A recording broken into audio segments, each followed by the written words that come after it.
کہ ہم کہیں بھی جا کر اپنی دعا کرتے ہیں وہ دعا قبول نہیں ہوتی، اس میں کہیں نہ کہیں حرام غذا کا بھی اثر ضرور ہوگا۔ ایمان والو، ہم نے جو تمہیں روزی عطا کی اس میں سے حلال کھاؤ، حلال کھاؤ، اور اللہ کا شکر ادا کرو اگر تم میرے بندے ہو، یعنی اللہ کے بندے ہو۔ تو مسلمانوں کو بھی چاہیے کہ وہ حلال ہی کھائے، حلال کے علاوہ کہیں منہ نہ ڈالے۔ میں آپ کو بتاؤں، گائے کے سامنے مردار کو رکھ دیجئے، بھوکی ہوگی لیکن مردار نہیں کھائے گی، اور گھاس کے سامنے، ایک شیر کے سامنے گھاس رکھ دیجئے، ہزار بھوکا ہوگا لیکن وہ گھاس نہیں کھائے گا، اس لیے کہ شیر جانتا ہے کہ اس کی خوراک مردار ہے، جاندار ہے، اور بکری جانتی ہے کہ اس کی خوراک گھاس ہے۔ افسوس کہ مسلمان اپنی خوراک نہیں جانتا، جہاں چاہا منہ ڈالا، جو چاہا کھا لیا۔ حلال کھاؤ۔ اسی کے ساتھ انسانوں میں سب سے بڑا گروہ انبیاء اور رسول کا گروہ ہے۔ اللہ نے ان سے بھی فرمایا، یا ایھا الرسل کلوا من الطیبات واعملوا صالحا، اے رسولو پاکیزہ چیزوں میں سے کھاؤ اور نیک عمل کرو۔ انبیاء شبہ والا لقمہ بھی حلق کے نیچے نہیں اتارتے، لیکن اللہ نے ان سے فرما کر پوری امت کو، پورے ماننے والوں کو یہ پیغام دیا کہ جو بھی رسولوں کے ماننے والے ہیں ان کو چاہیے کہ وہ کھائیں حلال میں سے اور نیک عمل کریں۔ یہ مختصر، بڑی تفصیل کے ساتھ اس پر بحث موجود ہے اور اس پر بہت ساری آیتیں موجود ہیں، لیکن میں مختصر یہ حلال کے بارے میں آپ کو بتایا۔ حلال کا فائدہ کیا ہے؟ حضرت سعد رضی اللہ المولا تبارک و تعالی عنہ بارگاہ رسول صلی اللہ علیہ وسلم میں معروضہ پیش کرتے ہیں، یا رسول اللہ صلی اللہ تعالی علیہ وسلم، میرے لیے دعا فرمائیں کہ اللہ مجھے مستجاب الدعوات کر دے، جو بھی دعا کروں میرا مولا میری دعا قبول فرما لے۔ تو حضور نے یہ نہیں فرمایا، اے سعد اگر تم مستجاب الدعوات بننا چاہتے ہو تو نوافل کی کثرت کرو، تلاوت کی کثرت کرو، زیادہ روزے رکھو۔ ایک ہی چیز فرمائی، ارشاد فرمایا، اے سعد حلال کھاؤ، اللہ تمہیں مستجاب الدعوات بنا دے گا۔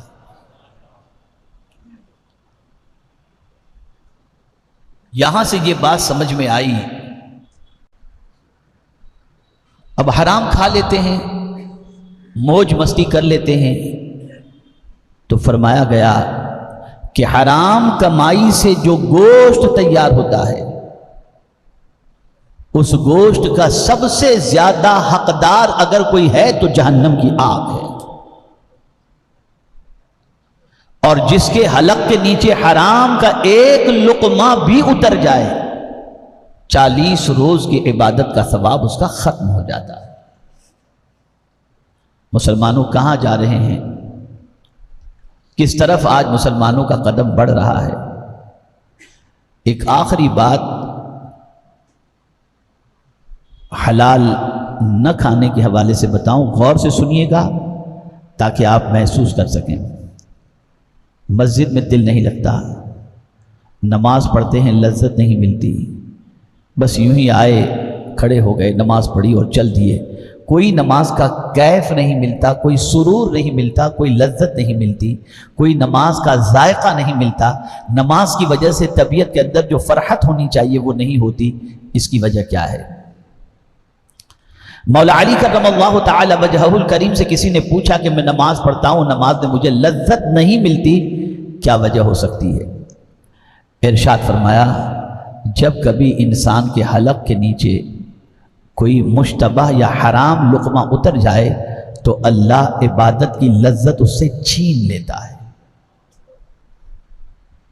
بہت سارے ایسے بھی ہیں جو لوگوں کا پیسہ دبا کر، حرام کمائی کر کے خوب عمرے کرتے ہیں، احرام خریدتے ہیں، پارٹیاں کرتے ہیں، ساری چیزیں کرتے ہیں، انہیں بھی یہ مسئلہ ذہن میں رکھنا چاہیے۔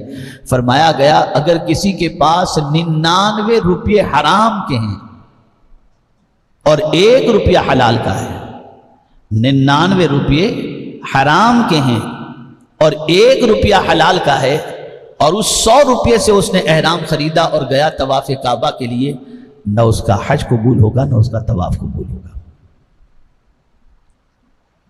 اب آئیے سود کے بارے میں، انٹرسٹ کے بارے میں اور حرام کے بارے میں تھوڑا سا سمجھ لیں۔ وہ لوگ جو سود کا کاروبار کرتے ہیں، مجبوروں بے کسوں کا خون چوستے ہیں اور ان کا استحصال کرتے ہیں، آئیے ذرا ان کے بارے میں قرآن کیا کہتا ہے، ذرا غور سے سنیے۔ اللہ فرماتا ہے یا ایھا الذین آمنوا اتقوا اللہ وذروا ما بقی من الربا ان کنتم مؤمنین، اے ایمان والو اللہ سے ڈرو اور چھوڑ دو۔ قرآن میں کئی مقامات پر چھوڑنے کا حکم آیا، وذروا ظاہر الاثم وباطنہ، ظاہری گناہ بھی چھوڑ دو، باطنی گناہ بھی چھوڑ دو۔ ایسے ہی سود کے بارے میں بھی فرمایا یا ایھا الذین آمنوا اتقوا اللہ، اے ایمان والو اللہ سے ڈرو، وذروا ما بقی من الربا، سود میں سے جو کچھ باقی رہ گیا اسے چھوڑ دو اگر تم مومن ہو۔ یعنی جب تمہیں پتہ چل گیا کہ قرآن کہہ رہا ہے وَأَحَلَّ اللَّهُ الْبَيْعَ وَحَرَّمَ الرِّبَا، اللہ نے کاروبار کو حلال فرمایا اور سود کو حرام فرمایا، تو پھر تمہیں چاہیے کہ اگر تم آج تک سود کے کاروبار میں تھے تو اس کو چھوڑ دو، یعنی سود چھوڑ دو، مدل اپنا لے لو اور آج تک جو تم نے سود لیا ہے اسے واپس کرنے کی کوشش کرو اور آئندہ سودی کاروبار کے اندر نہ رہو۔ اور اگر کوئی شخص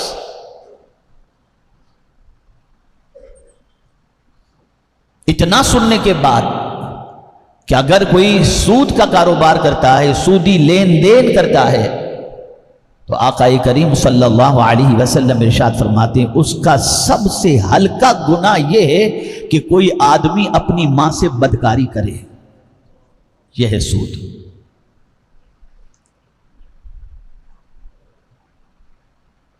اب جو آیت سود کے سلسلے میں پیش کرنے جا رہا ہوں، اسے سننے کے بعد جس کسی کے دل میں ایمان رائے کے دانے کے برابر بھی ہوگا، وہ انشاءاللہ العظیم، میں یہ نہیں کہتا کہ یہاں کوئی سود کا کاروبار کرنے والا موجود ہوگا، لیکن میری آواز یہاں سے ریکارڈنگ کے بعد پوری دنیا میں پہنچتی ہے، الحمدللہ لوگ سنتے ہیں اور کوشش کرتے ہیں جو کچھ پیغام پہنچے اس پر عمل کرنے کی۔ لیکن اس وقت آپ میرے سامنے حاضر ہیں، مجھے نہیں لگتا کہ آپ میں سے کوئی اس کے اندر انوالو ہوا ہوگا، لیکن لاشعوری طور پر بھی اگر کوئی انوالو ہے تو میں کہوں گا سن لو، سود کا کاروبار کتنا خراب ہے کہ اللہ فرماتا ہے فَإِن لَمْ تَفْعَلُوا فَأْذَنُوا بِحَرْبٍ مِّنَ اللَّهِ وَرَسُولِهِ، اگر کوئی معاف نہیں کرتا، توبہ نہیں کرتا، تو اللہ کیا فرماتا ہے؟ کوئی کاروبار نہیں چھوڑتا ہے، توبہ نہیں کرتا ہے، سود نہیں چھوڑتا ہے، تو قرآن کیا کہتا ہے؟ فَإِن لَمْ تَفْعَلُوا فَأْذَنُوا بِحَرْبٍ مِّنَ اللَّهِ وَرَسُولِهِ، اللہ اور اس کے رسول اس کو اعلان جنگ کرتے ہیں۔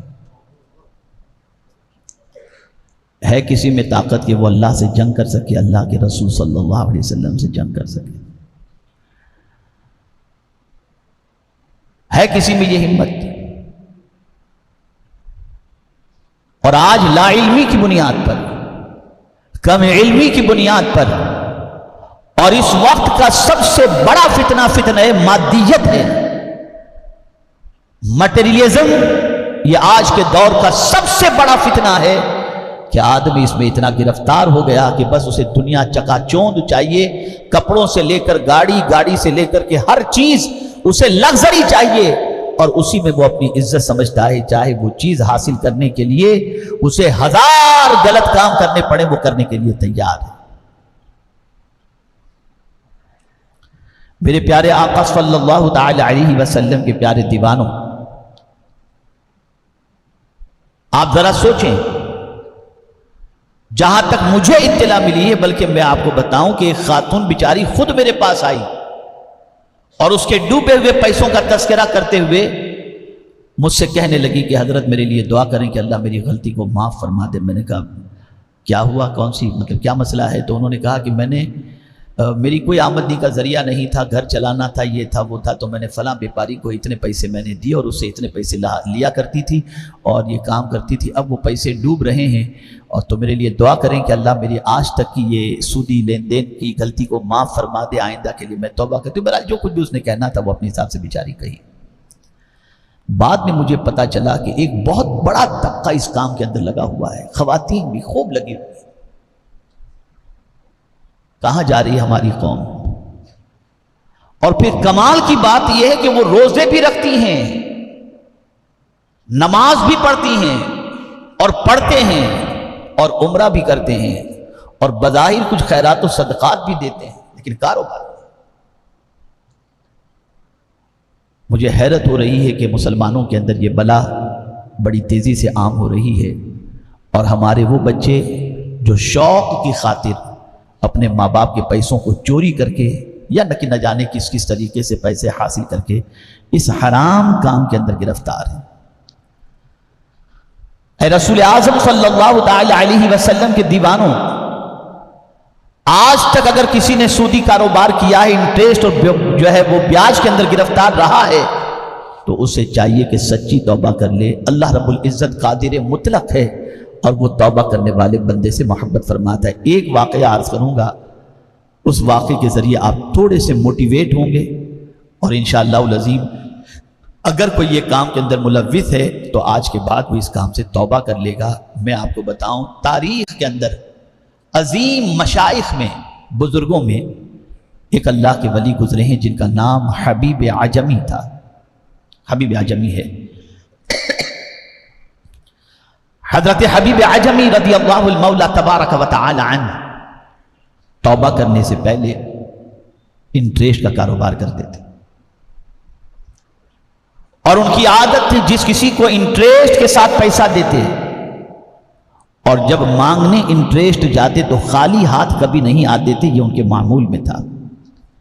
ایک مرتبہ ایک صاحب جن کو آپ نے انٹریسٹ پر پیسہ دیا تھا گئے مانگنے کے لیے انٹریسٹ، گھر میں وہ نہیں تھے، ان کی بیوی تھی۔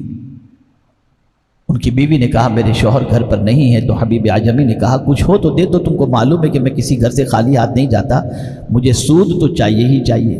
وہ بیچاری عورت گھر میں جو تھوڑا سا گوشت تھا اٹھا کر کے دے دی اور کہتی ہے کہ یہ لے جائیے، یہی میرے گھر میں موجود ہے۔ حبیب عجمی نے لیا، لے کر گھر پہنچے، بیوی سے کہا گوشت بناؤ۔ بیوی نے جب گوشت بنایا تو وہ گوشت خون میں بدل گیا، وہ گوشت خون میں بدل گیا۔ بیوی نے کہا میں نے آپ کو کئی مرتبہ سمجھایا ہے کہ آپ یہ سودی کاروبار بند کر دیجئے، دیکھیے یہ گوشت خون میں تبدیل ہو گیا۔ دل پہ ضرب لگی، وقت ہوتا ہے توبہ کا، دل پہ ضرب لگی اور کہا اب میں توبہ کرتا ہوں، اب نہیں کروں گا۔